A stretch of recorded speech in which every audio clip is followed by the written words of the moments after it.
I actually already implemented the prime number encoding project. The prime number encoding project has already been. I actually am using it in clinical practice. So and then what's next in the pipeline is that essentially, I've already talked to Rutgers, the institution that I come from, and they're going to see if they can publish it online so that other people can use it. And from the couple of months that I've been using this prime number encoding thing, I noticed that one thing that's very helpful is that, well, first of all, I need to write less stuff because, once I do my headache template, then I just click the button and it tells me what the ICHE3 diagnosis would be and why.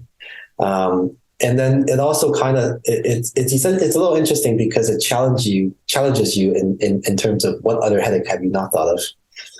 And also most of the time what it challenges you is like, why did the computer think one thing and I didn't? And then I check on my template and I realized, oh, I actually wrote something wrong.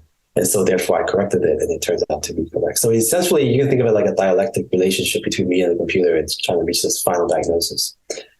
So that's a helpful thing for the prime number encoding. I think the good thing about the prime number encoding is essentially, you hear all these things about trying to use machine learning to make headache diagnosis. And I'm not discouraging other people's research by any means. But what I'm saying is that essentially my own perspective is that this does not need to be done with machine learning. It can just be done purely with essentially information theory or number theory, and yeah. So in terms of the other one, the differential diagnosis, the DiffNet, DiffNet is already available actually online under the Rutgers website. If you look up DiffNet and Rutgers, maybe my name in there, you can probably find it. In terms of the next step for that project, I'm not sure. I think it's nice to come up with a hierarchy of differential diagnosis.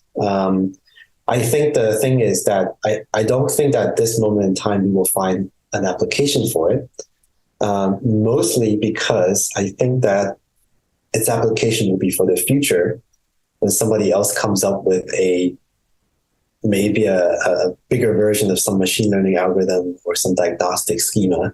And then that would require differential diagnosis as a next step. Then they can easily just take this from the paper. The paper has all the hierarchy also with it. So.